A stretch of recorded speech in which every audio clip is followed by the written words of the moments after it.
no, no, I get up, no, no, no, no, no, I get up, no, no, can't deny it, no, no, I get up, no, no, no, no, I get up.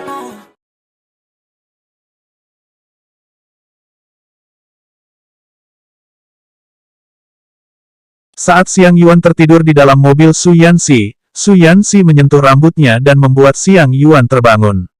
Xiang Yuan yang melihat sudah sampai, bertanya kenapa tidak membangunkannya. Su Yanxi merasa Xiang Yuan capek karena kerja keras hari ini dan sengaja tidak membangunkannya dan Su Yanxi menawarkan kalau masih sedih akan mengantarnya kembali ke mereka untuk memukulnya. Mendengar itu Xiang Yuan langsung tersenyum. Kemudian Su Yanxi menyuruh Xiang Yuan untuk istirahat dan tidak perlu memikirkan perusahaan Ao Xiang lagi. Namun Xiang Yuan malah duduk di koper dan membuat Su Yanxi mendorongnya sampai depan.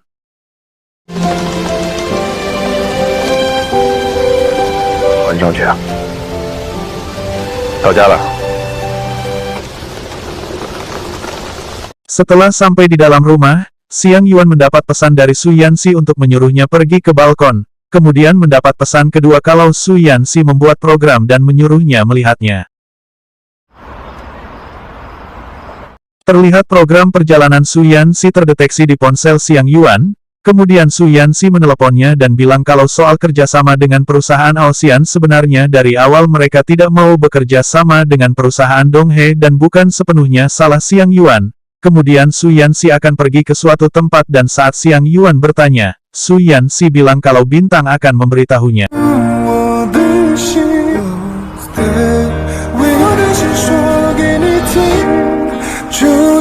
Kemudian Su Yanxi menceritakan sebuah tempat kepadanya. Pertama Yanxi mengatakan kalau taman kanak-kanak Jiguan mungkin sekarang tutup tapi akan ada banyak anak-anak bersekolah besok. Su Yanxi menandai tempatnya. Yang kedua toko bakpao, banyak anak sekolah yang sarapan di sini. Yang ketiga lapangan basket, medan perangnya para pria. Dulu waktu SMP, dia tidak mengerti apa-apa dan mengira wanita sangat merepotkan. Perlahan Xiang Yuan mulai tersenyum, kemudian Su Yanxi melanjutkan waktu SMA. Dia pikir masih ada waktu jadi menolak untuk menghadiri pesta ulang tahun seorang gadis. Dia pernah bermalam untuk bermain game selama 2 bulan, pernah tersesat dan kini memperoleh impiannya kembali. Su Yanxi berhenti di planetarium dan berkata dia akan kembali naik ke puncak dan memberikan semua yang diinginkan gadis itu. Mendengar itu Xiang Yuan langsung tertawa.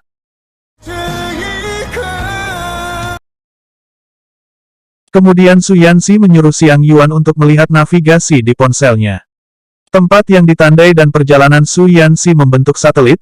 Kemudian Su Yanxi bilang sekalipun kita terpisah oleh gunung dan lautan, asalkan bintang-bintang menghubungkan kita bersama, dimanapun kau berada, aku akan menjagamu dan membuat Xiang Yuan menangis karena bahagia.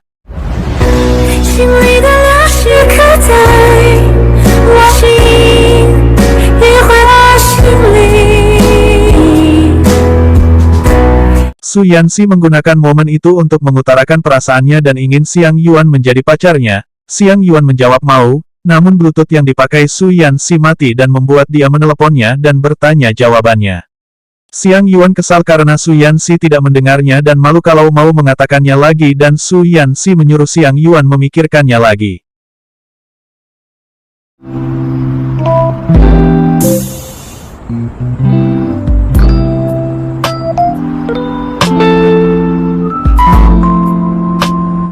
Sementara itu Gao Leng rela mengantri untuk membeli kit model, walaupun antriannya membludak dia tetap semangat dan mengunggahnya di sosmed.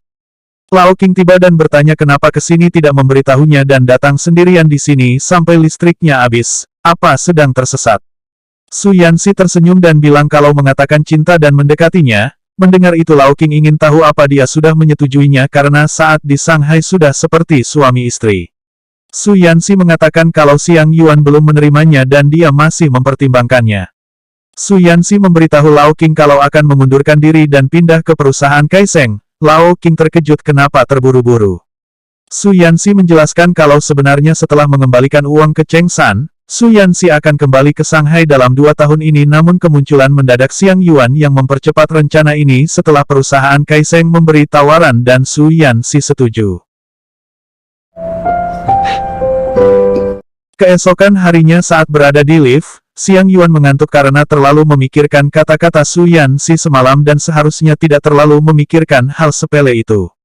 Xiang Yuan batuk dan berpikir terkena flu, kemudian Lu Dong masuk ke lift dan saat Xiang Yuan batuk Lu Dong mau menyentuh wajahnya namun Xiang Yuan menghindarinya. Lu Dong ingin tahu Xiang Yuan demam atau tidak dan menyuruhnya pergi ke rumah sakit, namun Xiang Yuan mengatakan kalau tidak apa-apa. Lagi-lagi Lu Dong menawarkan untuk mengantarnya karena juga ada urusan di dekat kantornya. Mendengar itu Xiang Yuan langsung teringat kata-kata Su Yanxi.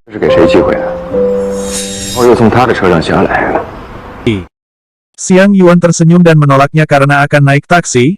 Lu Dong memberitahu kalau semalam ada pameran kit model dan antriannya membludak dan membuat kemacetan taksi online dan Lu Dong menyuruh Xiang Yuan memeriksa di aplikasi online karena sudah banyak yang menunggu taksi online. Setelah memeriksa di ponselnya akhirnya Xiang Yuan meminta mengantarnya di kereta bawah tanah dan saat berada di parkiran Su Yanxi sudah menunggunya di sana dan Lu Dong yang melihatnya menyuruh Xiang Yuan pergi bersamanya.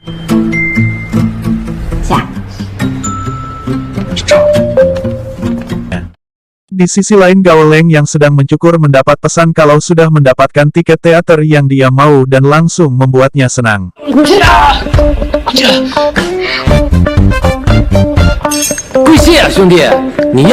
Xiang Yuan bertanya apa Su Yanxi berputar arah untuk menjemputnya karena ada festival kit model dan tentunya akan macet. Xiang Yuan mengira Su Yanxi berangkat fajar.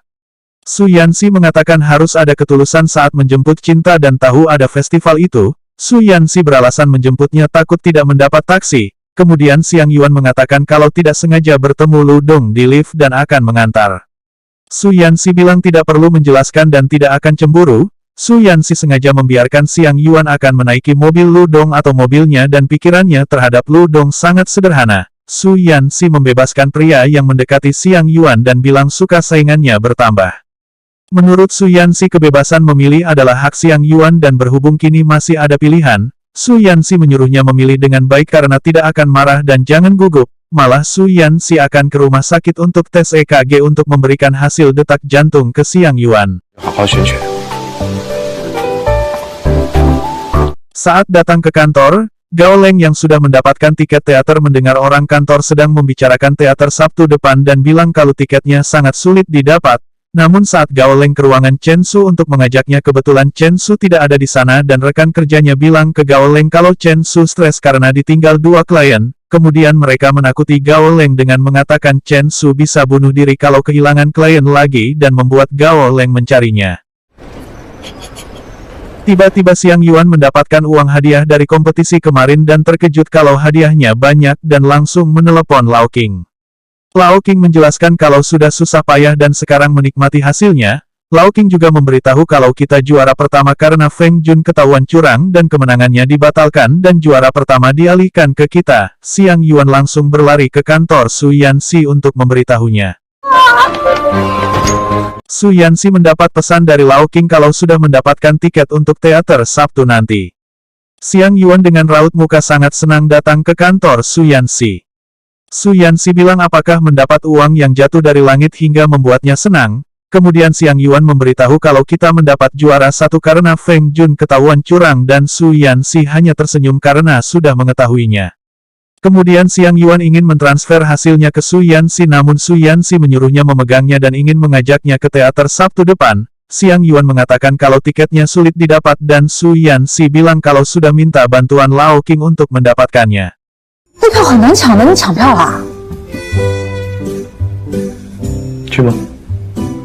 Xiang Yuan ingin membahas konferensi pers dan Su Yanxi mau membahasnya dengan Chen Su sore ini.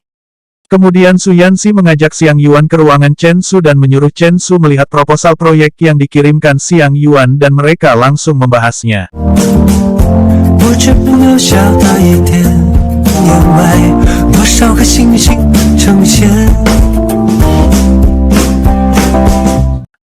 Chen Su mengatakan kalau tidak ada masalah dengan ini namun dia memperingatkan kalau konferensi pers kali ini langkah yang penting untuk memodifikasi perusahaan Uelin dan jika terjadi kesalahan dalam konferensi ini, upaya yang kita investasikan dari awal akan sia-sia. Mendengar itu Xiang Yuan mengatakan kalau tidak akan mengecewakan semuanya dan Su Yanxi bilang jangan memaksakan diri dengan menatapnya.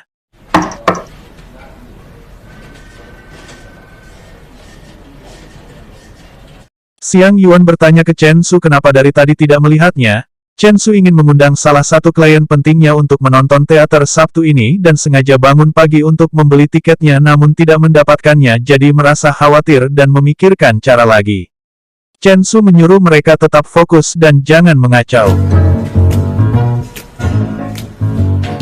Saat Su Yanxi menjelaskan ke tim teknik, Xiang Yuan memberitahu kalau sudah mendapatkan dan mengundang tamu penting yaitu Karma. Gao Leng yang mendengarnya bilang kalau ketua Xiang pernah masuk ke dalam siarannya. Xiang Yuan menjelaskan kalau sudah menganalisis profil dan menemukan usia sopir truk berusia sangat muda terdiri dari umur 24 tahun sampai 38 tahun, jadi menggunakan e-sport muda seperti Karma dan Xiao Xiao untuk melakukan publisitas awal di konferensi pers nanti. Tapi menurut Xin Tianyu Karma memiliki banyak berita negatif dan takut akan membawa pengaruh buruk saat konferensi pers nanti. Xiang Yuan ingin mengatakan ke Su Yanxi untuk meminta tiket teater Sabtu depan untuk diberikan ke Chen Su. Sementara Gao Leng yang sudah mendapatkan tiket namun belum memberikannya ke Chen Su, Xin Tianyu yang melihat tiket itu langsung memegangnya.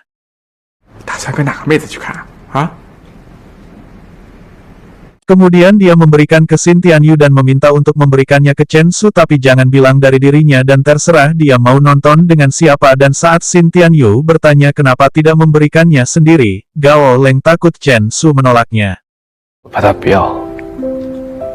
Xin Tianyu langsung berlari dan memberikannya ke Chen Su dan ekspresi wajahnya senang sekali karena tiketnya sulit didapat dan Xin Tianyu memberikannya kepadanya. Chen Su ingin membelinya dan mentransfer uangnya ke Xin Tianyu namun Xin Tianyu beralasan kalau penjaga tiket itu adalah temannya jadi tidak perlu. Tapi Chen Su merasa tidak enak menerima gratis dan akan mentraktirnya makan sodaiji dan Xin Tianyu senang. Xiang Yuan dan Su Yanxi sudah datang ke teater untuk melihatnya dan mencari kursinya namun Su Yanxi juga melihat Ludong dengan Chen Su dan membuatnya terkejut. Ternyata klien Chen Su adalah Ludong. Su Yanxi langsung duduk duluan biar dia yang ada di sebelah Ludong.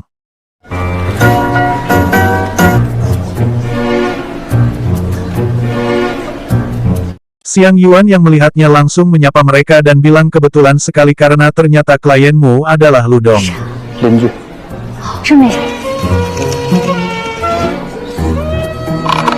Dan saat acara dimulai, Ludong tidak sengaja mengambil minuman Su Yanxi dan meminumnya dan membuat Su Yanxi menatapnya. Ludong yang tahu kalau salah mengambil juga terpaksa menelannya dan Su Yanxi hanya tersenyum.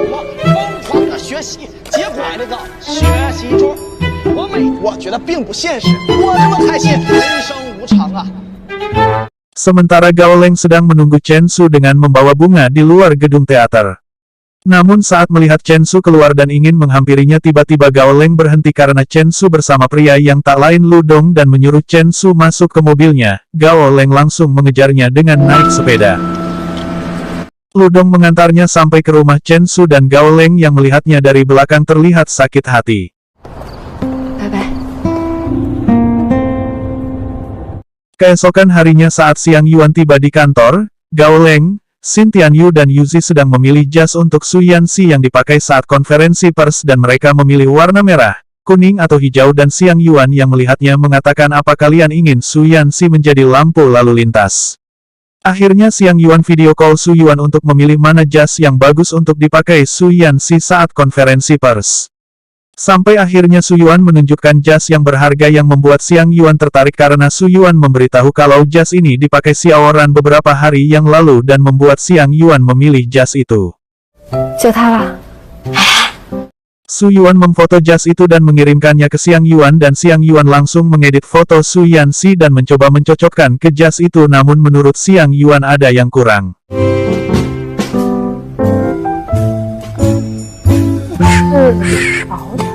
Keesokan harinya Xiang Yuan membeli bros dan mencocokkan ke kalungnya, kemudian saat di kantor Xiang Yuan memperlihatkan jas itu dan menyuruh memakainya saat konferensi pers nanti namun saat Su Yanxi melihatnya Su Yanxi tidak mau memakainya karena setelan itu pasti mahal. Xiang Yuan menunjukkan bros dan kalungnya sama, namun Su Yanxi tetap tidak mau, lagian bukan pacarnya dan menyuruhnya menyimpannya untuk pacarnya. Su Yanxi bilang ke Xiang Yuan kalau setelah konferensi pers nanti akan mengatakan sesuatu. Xiang Yuan juga mengatakan hal yang sama. Saat tiba di panggung konferensi pers, Xiang Yuan menjelaskan ke Chen Su dan Su Yanxi urutan acaranya. 大不了再从头来 Make it better for me And every day Xiang Yuan kesusahan saat memakai gaun di acara konferensi pers karena resletingnya tidak bisa ditutup. Kemudian Xiang Yuan komplain ke Su Yuan karena mungkin yang dikirim kekecilan, namun Su Yuan beralasan kalau gaun yang dikirimkan adalah gaun yang biasa dipakai dan mengira kalau Xiang Yuan sekarang tambah gemuk. Su Yuan bertanya kenapa tidak mengundang kakeknya untuk acara ini dan dia teringat kata-kata kakeknya saat mengundangnya. 掀起什么风浪啊？我去！ Ternyata kakeknya dan sekretarisnya sudah merencanakan tentang konferensi pers kalau siaran langsungnya nanti akan terhubung ke aplikasi. Bahkan sekretarisnya bilang sudah memasang proyektor di ruang video tadi sore. Sekretarisnya juga sudah mendaftarkan akun baru dan bisa memberikan hadiah virtual saat siaran langsung sebagai bentuk dukungan ke Yuan Yuan, dengan begitu penontonnya akan lebih banyak. Dan saat memperlihatkan nama akunnya, kakeknya mengatakan kalau nama itu terlalu mencolok dan menyuruhnya mengganti dengan nama yang sering digunakan anak muda. 看起来很新潮。 校园， Saat Xiang Yuan berdandan, Chen Su yang masuk ke ruangannya bilang kalau terlihat cantik memakai gaun ini. Kemudian Chen Su bertanya apakah kau yang menyiapkan setelan Su Yanxi karena setelan itu terlihat mahal dan bermerek. Perusahaannya juga tidak pernah bekerja sama dengan merek itu. Chen Su memuji Xiang Yuan dengan bilang kalau relasinya cukup luas. Kemudian Chen Su mengajaknya untuk berusaha menarik beberapa pelanggan baru. 公主请。 Xiang Yuan bersiap untuk naik ke panggung dan dia terlihat gugup, dan saat lampu menyorot ke tubuhnya, Xiang Yuan maju dengan sambutan tepuk tangan dari tamu yang datang. Xiang Yuan langsung memberi sambutan selaku sebagai pembawa acara dan dia ingin menjelaskan apa saja yang dilakukan perusahaan Uelin setahun ini dan apa yang akan direncanakan tahun berikutnya. Xiang Yuan memberitahu tema utamanya adalah dengan memperkenalkan penelitian baru perusahaan Uelin, yaitu sistem navigasi kargo perusahaan Uelin, dan akan menantikan tanda tangan kontrak kerja sama kalian. Pidato itu membuat tamu bertepuk tangan dan kemudian Xiang Yuan memberi kesempatan ke Direktur Li untuk berpidato. 经理李永彪先生上台致 Namun saat Direktur Li pidato, terlihat semua tamu sedikit bosan karena pidatonya terlalu panjang hingga Su Yanxi langsung menghampiri Xiang Yuan dan menanyakan hal itu. Menurut Su Yanxi, pidato Direktur Li terlalu formal dan kalau begini terus para tamu akan meninggalkan tempat dan bertanya siapa yang menulis pidato itu. Namun Xiang Yuan tidak tahu siapa yang menulisnya. Keadaan itu membuat para tamu sedikit demi sedikit meninggalkan konferensi pers. Karma yang bosan akhirnya ingin siaran langsung, namun Xiao Xiao malah fokus mengambil gambar ke Su Yanxi dan membuat orang yang melihat siaran langsungnya berkomentar dengan bilang kalau pria itu lebih tampan dari Karma dan juga elegan. 哎呀，那胸口也太绅士了吧！啊，今晚就看他，毕竟帅哥难得一见。 Su Yanxi berpamitan ke atas dan meninggalkan Xiang Yuan dan membuat netizen berkomentar kenapa pria tampan itu pergi karena netizen masih ingin melihatnya. Merasa para penggemarnya melupakannya, Karma ingin bertemu dengan Xiang Yuan. Kemudian ada pelayan yang menyuruh Xiang Yuan untuk pergi ke ruang peralatan dan menyiapkan peralatannya. Xiang Yuan masuk ke ruang peralatan dan di sana tidak ada orang. 有人吗？ Kemudian Karma masuk dan bilang untuk menjaga perasaannya karena di siaran langsungnya para penggemarnya terus memuji Su Yanxi dan menanyakan harga dirinya. Bahkan ada orang yang menganggap Su Yanxi adalah dirinya dan melakukan operasi plastik. Mendengar itu Xiang Yuan tertawa dan akan mentraktirnya makan saat berada di Shanghai dan langsung mengajaknya keluar. Namun mereka tidak bisa membuka pintunya dan pintunya sengaja dikunci dari luar dan bahkan ada larangan untuk masuk karena sedang direnovasi. Xiang Yuan panik karena jam 8 adalah peluncuran produk dan menanyakan ponsel Karma, namun ponselnya dipakai untuk siaran langsung. Su Yanxi bertanya ke tim teknik siapa yang menulis naskah Direktur Li dan mereka menunjuk Gao Leng. Kemudian Xiao Xiao yang menunggunya terlalu lama memanggil Su Yanxi dan menyuruhnya untuk menelepon Xiang Yuan namun ponselnya berada di Su Yanxi. Su Yanxi mencari Chen Su dan kebetulan bertemu namun tidak tahu keberadaan Xiang Yuan apalagi sebentar lagi peluncuran dimulai. Saat Direktur Li selesai berpidato, Chen Su menyuruhnya mengulur waktu karena terjadi masalah di belakang panggung. Sementara mereka berpencar mencari Xiang Yuan, di tempat lain kakeknya bertanya ke sekretarisnya kenapa siaran langsungnya berhenti. kakeknya juga tidak melihat Xiang Yuan lagi dan sekretarisnya bilang akan mengkonfirmasinya dulu. Kakeknya terus menekan tombol like sampai ribuan kali dan bilang kalau ini kekuatan perusahaan Donghe. Su Yanxi sedang mencari di kamarnya namun tidak menemukan apa-apa. Gao Leng juga mencarinya di toilet wanita. Sementara itu sekretarisnya bilang kalau Xiang Yuan menghilang di tempat acara dan membuat kakeknya terkejut.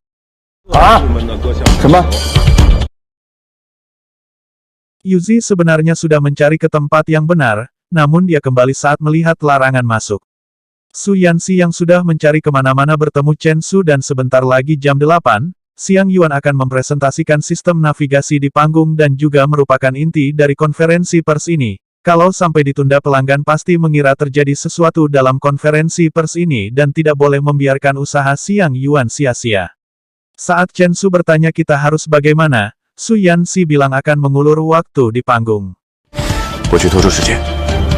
Para kru menyiapkan peralatannya dan ternyata Su Yanxi naik ke panggung untuk bermain game, dan siaran langsungnya langsung tertuju padanya dengan caption siapa yang tadi mencari pria tampan ini, sekarang dia ada di sini untuk kalian. Xiao Xiao bertanya apakah bisa bermain game dan Su Yanxi hanya bilang lumayan. Tamu di sana juga bertanya-tanya apa pria itu pandai bermain game. Melihat Su Yanxi dengan lihai memainkan Crossfire membuat Xiao Xiao terkagum begitu juga dengan tamu. Sampai-sampai tim teknik juga memujinya kalau bos pandai dalam segala hal.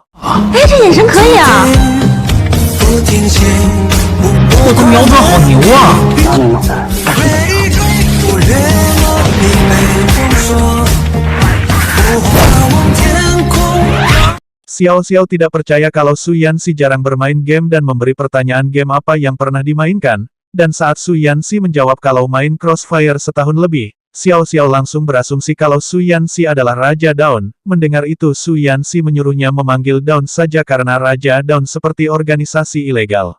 Kemudian Xiao Xiao langsung bersemangat dan memberitahu ke semua kalau Daun kembali karena kita tahu Daun sudah tidak pernah muncul. Tim teknik yang tahu kalau Su Yanxi adalah Daun juga ikut terkejut dan mereka semua bertepuk tangan.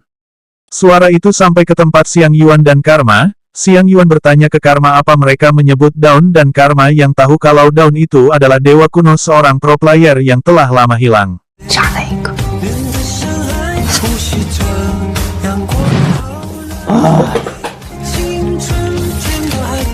Xiang Yuan akhirnya sadar kalau dirinya telah dijebak karena ada seseorang yang memintanya ke ruangan ini namun ternyata tidak ada orang dan sudah direncanakan. Kemudian dia mengambil palu dan memukulnya di pintu. Melihat Karma tidak melakukan apa-apa, Xiang Yuan meminta untuk membantunya dan saat mencari alat, Karma menemukan bor dan memberikannya ke Xiang Yuan karena tidak bisa memakainya dan dalam sekejap pintunya langsung dirusak oleh Xiang Yuan dan mereka keluar dari sana.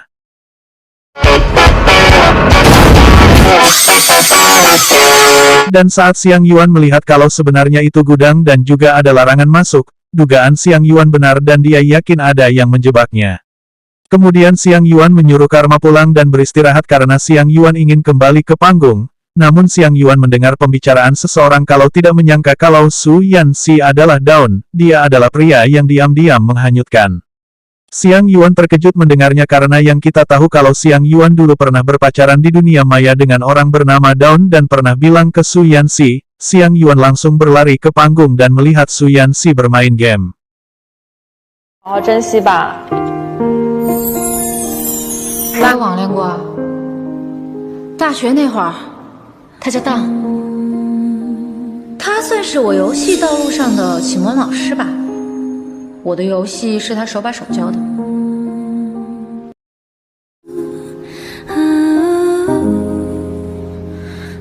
Saat mengetahui Xiang Yuan sudah di panggung, Su Yanxi tersenyum dan langsung menyelesaikan gamenya.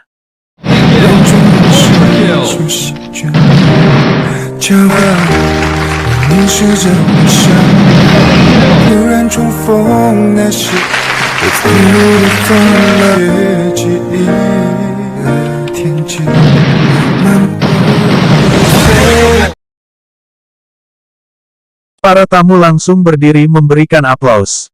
Kemudian saat Su Yanxi mau turun ke panggung, Xiao Xiao memberitahu kalau ada penggemar menanyakan apakah Daun akan kembali dan Su Yanxi menjawab kalau Daun hanya masa lalu dan dulu bermain game hanya untuk mengisi waktu luang dan mengaku mundur dari dunia game waktu itu karena menemukan apa yang benar-benar kuinginkan. Su Yanxi langsung mendatangi Xiang Yuan dan mau bilang kalau ada masalah. Namun Xiang Yuan langsung naik panggung dan tidak menjawabnya.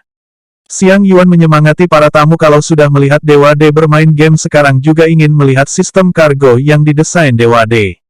Xiang Yuan langsung bertanya siapa yang di sini merupakan pengguna setia toko daring dan hampir semua tamu mengangkat tangannya. Xiang Yuan langsung memberitahu istilah logistik yang dimana bukan istilah asing melainkan berhubungan langsung dengan setiap detail keseharian kita. Kemudian Xiang Yuan memberikan data tahun lalu mobil kargo dan jumlah sopir truk yang dimana angka terus meningkat setiap tahunnya.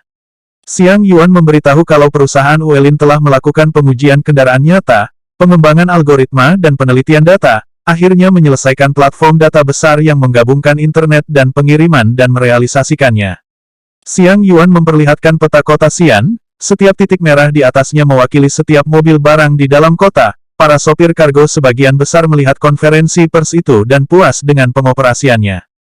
Menurut Xiang Yuan, sistem ADAS yang saat ini yang diluncurkan navigasi Beidou adalah pelopor dan membantu sistem kemudi untuk meminimalisir kecelakaan. Perusahaan Uelin kami mengandalkan data navigasi Beidou melalui penelitian jangka panjang dan akhirnya Xiang Yuan mempersembahkan sistem yang mewakili masa depan di hadapan para tamu. Kemudian Xiang Yuan menutupnya dengan berterima kasih karena hadir dalam peluncuran produk baru sistem navigasi kargo perusahaan Uelin dan berharap mendatangani order dan bekerja sama dengan perusahaan Uelin secara aktif. Mendengar itu semuanya bertepuk tangan tak terkecuali juga Su Yanxi. 谢谢各位。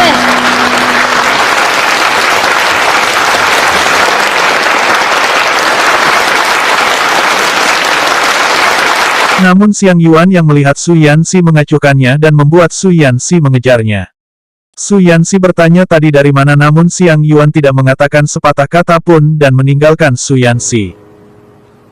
淡的远了的在这结局里。 Saat Su Yanxi mengantarnya pulang, Xiang Yuan masih terdiam dan teringat saat dulu aktif bermain game dan pertama kali berkenalan dengan Daun yang tak lain nama akun game Su Yanxi.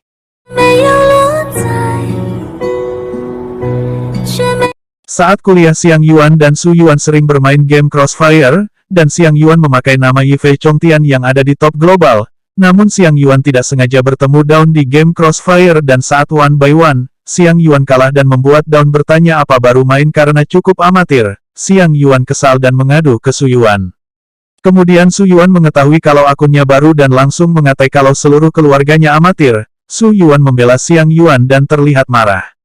Keesokan harinya saat mau bermain lagi ada berita di grupnya kalau kedatangan master yang hebat dan tembakannya sangat akurat. Dan saat Xiang Yuan dan Su Yuan melihat kalau yang dibicarakan namanya adalah Daun yang kemarin mengatai Xiang Yuan, mereka terkejut. Su Yuan melihat gameplay dari Daun dan langsung memperlihatkan ke Xiang Yuan, bahkan sudah ada di urutan teratas top global nomor 1 dan membuat mengalahkan Xiang Yuan yang ada di urutan kedua. Su Yuan mengetik di akun Xiang Yuan dan mengatai Daun dan membuat Xiang Yuan malu karenanya.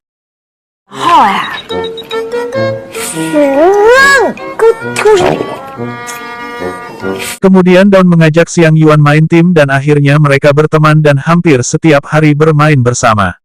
Bahkan saat di asrama Xiang Yuan diajari Daun hingga jadi master sepertinya, hingga suatu hari saat hari kematian ibu Xiang Yuan, Daun melihat Xiang Yuan tidak online mengirim chat dan saling berbalas pesan chat.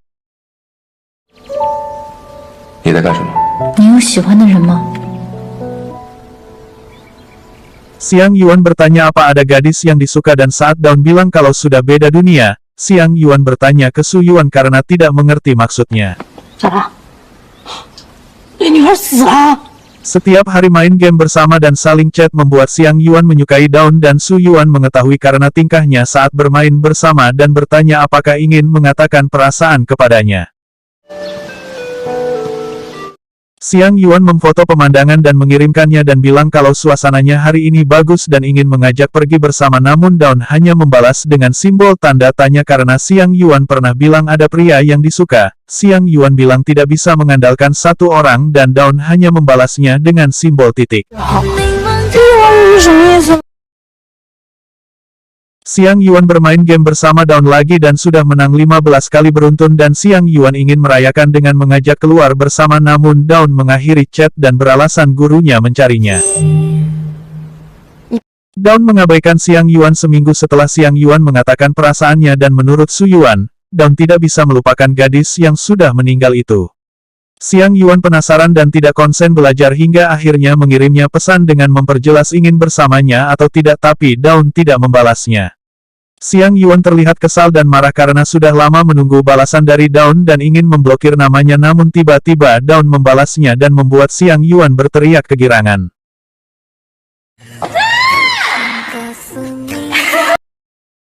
Mereka akhirnya berpacaran dan saling mengirimi kabar di saat mau tidur, bangun tidur dan sudah menjadi bucin, terutama Xiang Yuan yang sangat agresif selalu mengiriminya pesan. Sampai suatu hari Xiang Yuan mengiriminya pesan berkali-kali dan Daun tidak membalasnya hingga malam akhirnya Daun membalasnya karena ada urusan.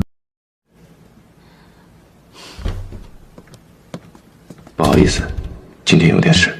Sejak saat itu Xiang Yuan termenung di kamarnya dan membuat Su Yuan bertanya apa sudah putus, namun Xiang Yuan tidak tahu. Su Yuan memberitahu harus ada kejelasan dan paling tidak kalau putus harus bicara langsung dan Xiang Yuan harus berusaha untuk yang terakhir kalinya. Xiang Yuan berada di suatu tempat dan memfotonya dan ingin bertemu dengannya sekarang dan akan menunggunya, kalaupun tidak datang juga tidak akan pergi. Tidak mendapat balasan, Xiang Yuan terus menunggunya dan sudah menyiapkan hadiah untuknya dan mengiriminya pesan lagi. Hingga malam, Xiang Yuan masih di sana dan bahkan hujan turun dan akhirnya Daun membalas pesannya yang membuat Xiang Yuan kecewa. 以后也不能再陪着你了。你回去吧，我把王帆的。 Kemudian ada seorang pria yang memayunginya saat hujan dan mengira itu adalah Daun, namun saat Xiang Yuan memanggil pria itu Daun, pria itu tidak tahu siapa Daun dan membuat Xiang Yuan pergi dan membuang hadiah yang ingin diberikan ke Daun ke tempat sampah. Xiang Yuan ke bandara untuk pulang dan sebelum itu memberitahu Su Yuan kalau Daun tidak menemuinya. Su Yuan mengira kalau Daun belum melupakan gadis yang meninggal itu dan menyuruh Xiang Yuan cepat pulang karena sendirian di sana. Kemudian Xiang Yuan melihat berita satelit yang diluncurkan Tiongkok dan membuatnya teringat oleh seseorang saat di sekolah dulu yaitu Su Yanxi dan kemudian mengirim pesan ke Daun lagi. 你说过的那个高中同学吗？问你一件事儿，你还记得他是个理工科技术大神？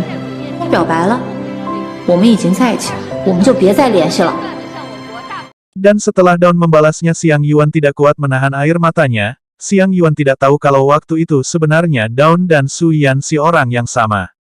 你心里却没有我在意，可相遇就是个天气，你的流星到不了的距离，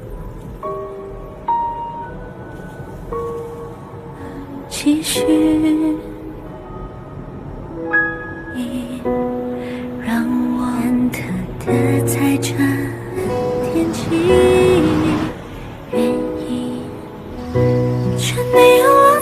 Saat Xiang Yuan ingin keluar dari mobil, Su Yanxi memegangnya dan bilang masalah apa sebenarnya yang ingin dikatakan. Xiang Yuan mengatakan apa yakin ingin mendengarnya. Xiang Yuan mengatakan kalau jangan lupa untuk mengembalikan jasnya dan kalau suka dengan manset kancingnya boleh mengambilnya dan Xiang Yuan langsung keluar mobil. Kemudian Su Yanxi mendapat telepon ada seseorang yang melaporkannya dan Xiang Yuan dengan memakai desain perusahaan untuk mengikuti kompetisi dan menyuruh untuk datang ke kantor sekarang. Mendengar itu Su Yanxi mengatakan kalau semua ini tidak ada hubungannya dengan Xiang Yuan dan akan pergi sendiri. Xiang Yuan memberitahu Su Yuan kalau Su Yanxi adalah Daun dan membuatnya terkejut. Xiang Yuan juga mengatakan kalau saat berada di mobil kami tidak saling bicara. Kemudian Su Yuan bertanya apa rencana selanjutnya dan Xiang Yuan mengatakan kalau besok tidak pergi dengan beralasan flu. Xiang Yuan sempat memeriksa ponselnya karena Su Yanxi tidak menghubunginya karena Xiang Yuan juga tidak tahu cara menghadapinya dan berpikir itu bagus. Keesokan harinya saat Xiang Yuan ke kantor, dia sempat melihat ruangan Su Yanxi namun tidak ada di sana. Saat di ruangannya juga Xiang Yuan melihat ruangannya lagi dan merasa ada yang janggal. Dia turun dan bertanya ke Gao Leng di mana Su Yanxi. Gao Leng terbata-bata mengatakannya dan balik bertanya ke Yuzi. Melihat tingkah mereka yang aneh Xiang Yuan masuk ke ruang rapat dan menyuruh mereka juga masuk. Xiang Yuan menyuruh mereka mengatakan apa yang terjadi sebenarnya dan mereka hanya diam dan saat Xiang Yuan tidak akan memberi bonus tahun ini, Yuzi kelepasan dengan mengatakan kalau Su Yanxi diberhentikan sementara oleh kantor pusat dan masih diselidiki. Xiang Yuan menduga apa karena konferensi pers atau kompetisi di Xingheng, Yuzi mengatakan kalau semua sudah tahu kalau kalian ikut kompetisi. Namun Li Qin melaporkannya ke kantor pusat dan membuat 2 orang utusan orang pusat menyelidikinya untuk mengetahui apa isi kompetisi yang kalian lakukan melibatkan rahasia perusahaan. Jika terbukti maka Su Yanxi akan dituntut. Gao Leng sebenarnya ingin menyembunyikan ini semua dari Xiang Yuan, karena Su Yanxi melarangnya untuk mengatakannya. Kemudian Xiang Yuan bertanya di mana Su Yanxi dan mereka bilang kalau ada di lantai atas dan sedang diselidiki. Mendengar itu Xiang Yuan langsung pergi ke sana. Dengan kejadian di konferensi pers dan laporan hari ini, Xiang Yuan menyimpulkan kalau orang itu adalah dalangnya. Xiang Yuan bertemu Su Yanxi saat dia mau keluar dari lift bersama 2 orang utusan kantor pusat.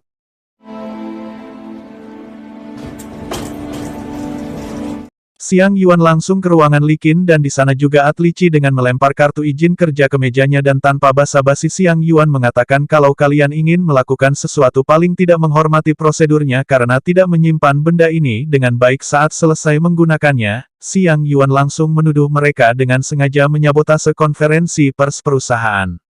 Bagaimanapun tim penyelidik sudah datang dan tidak perlu repot-repot melapor ke kantor pusat. Li Qi langsung marah karena merasa difitnah namun Xiang Yuan memberi bukti kalau waktu itu Li Qi tidak bekerja dan dari mana mendapatkannya.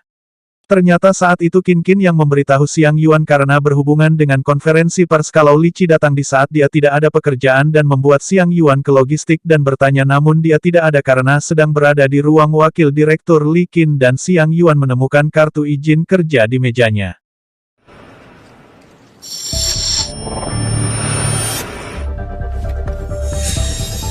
Li Qin beralasan kalau semua pekerja mempunyai satu dan mungkin ada yang menjebaknya kalau memang keberatan harus mempunyai bukti yang konkret dan Xiang Yuan bilang akan melakukannya.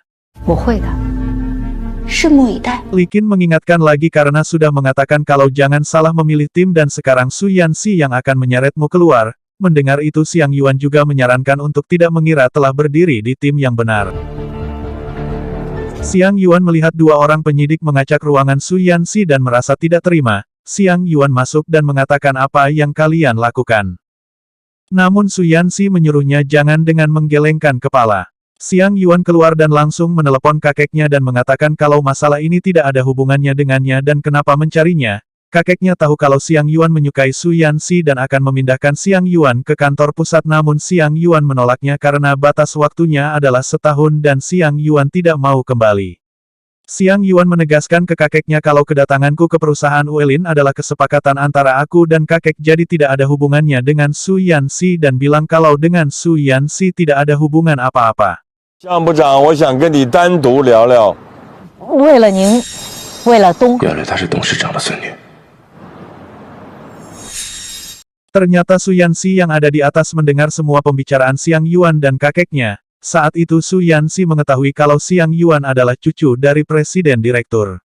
Xiang Yuan menyuruh kakeknya menghukumnya dan jangan mencari Su Yanxi kemudian menutup teleponnya dan saat mau naik ke atas Xiang Yuan terkejut Su Yanxi ada di sana.